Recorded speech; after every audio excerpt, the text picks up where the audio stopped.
Hi hello ಎಲ್ರಿಗೂ ನಮಸ್ತೆ. ಇವಾಗ ಒಂದು ಇನ್ಸಿಡೆಂಟ್ ಆಯಿತು, ಅದನ್ನು ನಿಮ್ಮ ಜೊತೆ ಶೇರ್ ಮಾಡ್ಕೊಳ್ಳೋಣ ಅಂತೇಳಿ ವಿಡಿಯೋ ಮಾಡ್ತಾಯಿದ್ದೀನಿ. ಏನಪ್ಪ ಇನ್ಸಿಡೆಂಟು ಅಂತ ಹೇಳಿದ್ರೆ, ಇವತ್ತೊಂದು ಟಾಪ್ ಹೊಲಿದೆ, ಚೂಡಿದಾರ್ ಟಾಪು. ಇವತ್ತೇ ಅರ್ಜೆಂಟ್ ಬೇಕಿತ್ತು, ಸರಿ ಕೊಡ್ತೀನಿ ಅಂತೇಳಿ ರೆಡಿ ಮಾಡಿದೆ. ಇದು ಅಂಬ್ರೆಲಾ ಟಾಪ್ ಆಗಿರೋದ್ರಿಂದ ಜಿಗ್ಜಾಗ್ ಮಿಷಿನ್ ಮನೇಲಿ ಇದೆಯಲ್ವಾ, ಹಂಗಾಗಿ ಜಿಗ್ಜಾಗ್ ಆಗಿರಲಿಲ್ಲ. ಅವ್ರಿಗೆ ಇವತ್ತೇ ಬೇಕಾಗಿತ್ತು. ಸರಿ ಆಯಿತು ಬನ್ನಿ ಟ್ರಯಲ್ ನೋಡಿ, ನಿಮಗೆ ಫಿಟ್ಟಿಂಗ್ ಎಲ್ಲ ಓಕೆ ಆಯಿತು ಅಂದರೆ ನಾಳೆ ಜಿಗ್ಜಾಗ್ ಮಾಡ್ಕೊಂಡು ತಗೊಬಂದು ಕೊಡ್ತೀನಿ ಅಂತ ಹೇಳಿದೆ.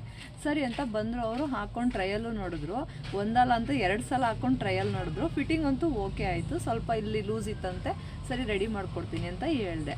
ಸರಿ ಅಂತ ಹೋದರು ಅವರು. ಮತ್ತು ಇವಾಗ ನಾನು ಇದನ್ನು ಮನೆಗೆ ಎತ್ಕೊಂಡು ಹೋಗೋಣ ಜಿಗ್ಜಾಗ್ ಮಾಡೋಕ್ಕೆ ಅಂತೇಳಿ ತಗೊಂಡಾಗ ಇಲ್ಲಿ ನನ್ನ ಕಣ್ಣಿಗೆ ಏನು ಕಾಣಿಸ್ತಪ್ಪ ಅಂದರೆ